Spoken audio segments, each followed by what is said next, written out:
Terima kasih Anda masih bersama kami di Kompas Pagi. Saudara, ada informasi dari 3 pasangan calon presiden dan calon wakil presiden 2024 menghadiri acara penguatan anti korupsi untuk penyelenggara negara berintegritas atau Paku Integritas. Acara Paku Integritas ini telah diselenggarakan oleh KPK sejak 2021 di gedung KPK. Acara dihadiri oleh paslon nomor urut 1 Anies Baswedan, Muhaimin Iskandar, paslon nomor urut 2 Prabowo Subianto, Gibran Rakabuming Raka, dan paslon nomor urut 3 Ganjar Pranowo, Mahfud MD. Dalam pertemuan ini, para capres-cawapres menyampaikan komitmen mereka untuk menyelesaikan persoalan korupsi yang dipaparkan para pimpinan KPK.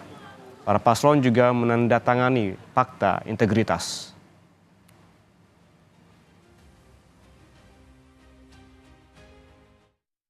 Tinggi itu harus dikembalikan di KPK, sehingga bukan saja undang-undangnya memberikan kekuatan dan kemandirian, tapi juga di dalamnya baik pimpinan maupun seluruh staf bekerja dengan kode etik yang amat tinggi. Yang ketiga adalah rekrutmen. Rekrutmen di KPK kita perbaiki sama-sama seperti tadi disampaikan yang diusulkan oleh Presiden di tingkat pimpinan maupun rekrutmen staf. Bukan sekedar mencari pekerjaan, tapi menjadi tempat untuk memberantas korupsi. Perlu kami sampaikan bahwa komitmen kami untuk memerangi korupsi sudah dimulai sejak zaman dulu. Zaman mahasiswa aktif untuk memerangi praktek-praktek korupsi di era KKN merajalela. Semua upaya yang sudah disampaikan oleh KPK harus kita dukung. Dan saya bertekad untuk mendukung dan untuk manakala saya nanti bersama saudara Gibran menerima mandat dari rakyat, saya bertekad untuk memimpin upaya pemberantasan korupsi dengan sungguh-sungguh dan dengan total.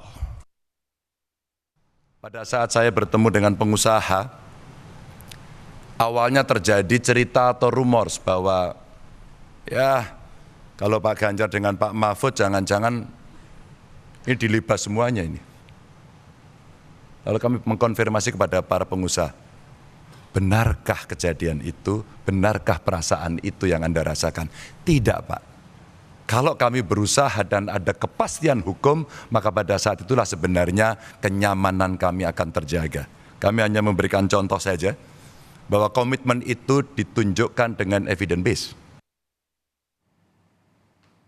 Ketua Sementara KPK, Nawawi Pomolango, dalam Paku Integritas KPK menyebut indeks pemberantasan korupsi dinilai turun sehingga dibutuhkan komitmen dari para pemimpin bangsa.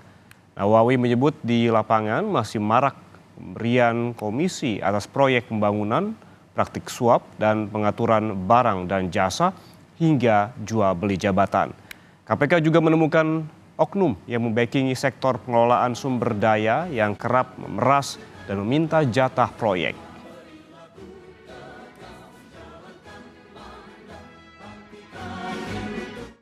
Stagnasi bahkan kecenderungan penurunan. Di lapangan kami masih menemukan di seluruh Indonesia maraknya praktek pemberian komisi atas proyek-proyek pembangunan, praktek suap pada proses perizinan, pengaturan proses pengadaan barang dan jasa, bahkan dimulai sejak proses perencanaan hingga jual beli jabatan. Kami temui oknum-oknum sebagai backing di sektor pengelolaan sumber daya alam seperti pada sektor pertambangan, perkebunan, kehutanan. Oknum-oknum yang memeras dan meminta jatah proyek masih kerap diadukan masyarakat.